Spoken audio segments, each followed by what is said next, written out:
നമസ്കാരം. എല്ലാവർക്കും പ്രവാസി മലയാളിയിലേക്ക് സ്വാഗതം. നാട്ടിൽ നിന്ന് കടങ്ങൾ തീർക്കാനും കുടുംബത്തെ അല്ലലില്ലാതെ നോക്കാനും എല്ലാമായി പ്രാരാബ്ധങ്ങൾ പേറിയാണ് പ്രവാസികളിൽ ഭൂരിഭാഗവും ഗൾഫ് നാടുകളിലേക്ക് പറക്കുന്നത്.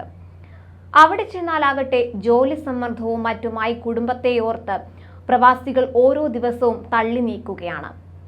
അങ്ങനെ പല കാരണങ്ങളാൽ മിക്കവരും പ്രതിസന്ധിയിലാണ്.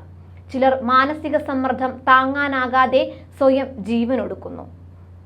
ഇപ്പോൾ കുവൈത്തിൽ നിന്ന് പുറത്തു വരുന്ന റിപ്പോർട്ടുകൾ ഏറെ വേദനാജനകമാണ്.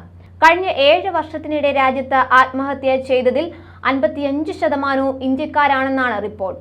620 ആത്മഹത്യാ കേസുകളാണ് ഇക്കാലയളവിൽ റിപ്പോർട്ട് ചെയ്തിട്ടുള്ളത്.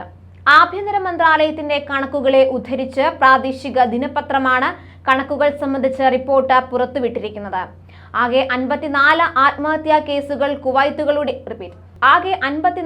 ആത്മഹത്യാ കേസുകൾ മാത്രമാണ് കുവൈറ്റുകളുടേത്.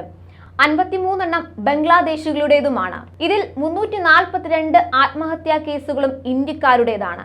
അതായത് 2015 നവംബർ മുതൽ 2021 വരെയുള്ള കാലയളവിൽ 55% ആത്മഹത്യാ കേസുകൾ ഇന്ത്യക്കാരുടേതാണ്. യുവാക്കളാണ് കൂടുതലും ആത്മഹത്യ ചെയ്യുന്നത്.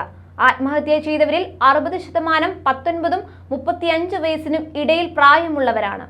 കഴിഞ്ഞ 2 വർഷമായി ആത്മഹത്യാ നിരക്കിൽ 50% വർധനവാണ് ഉണ്ടായിരിക്കുന്നത്. ആത്മഹത്യാ ശ്രമങ്ങളും രാജ്യത്ത് വർദ്ധിക്കുന്നുണ്ട്. ഇത്തരം കേസുകളിൽ ഉൾപ്പെടെ വിദേശികളെ നാടുകടത്തുകയാണ് ചെയ്യുന്നത്.